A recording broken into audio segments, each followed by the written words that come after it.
mà cái nó xí nhận dẻo nông dẻo bật đúc khánh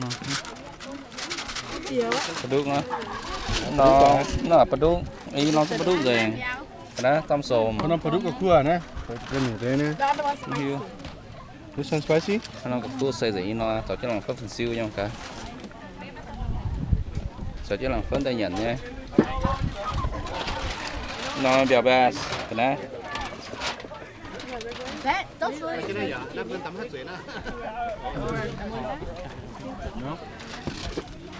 주변 짜는 거 nào tắm nào không bữa tới đây em nấm xuôi nấm xuôi chạy em spaghetti này spaghetti bít bò watermelon gai xám chạy thôi đã lõm còn nhà đâu đó Is that working?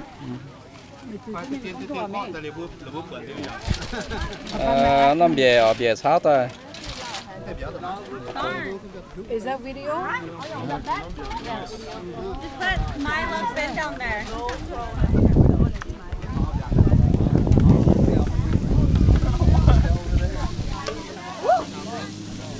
là hãm bật tỏ đồ á tỏ đi nói thêm về chẳng nhỏ Qua cái phóng.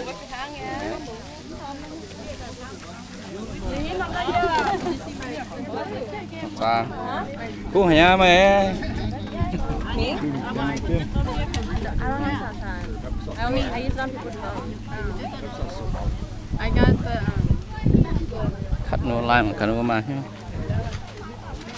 mango ha đang quả tôm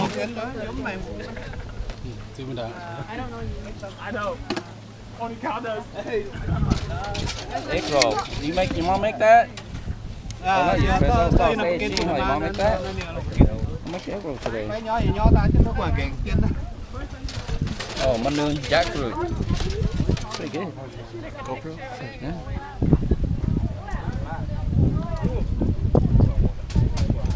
Xong nha mình tụi tôi lại xong coi thôi nó như ở mày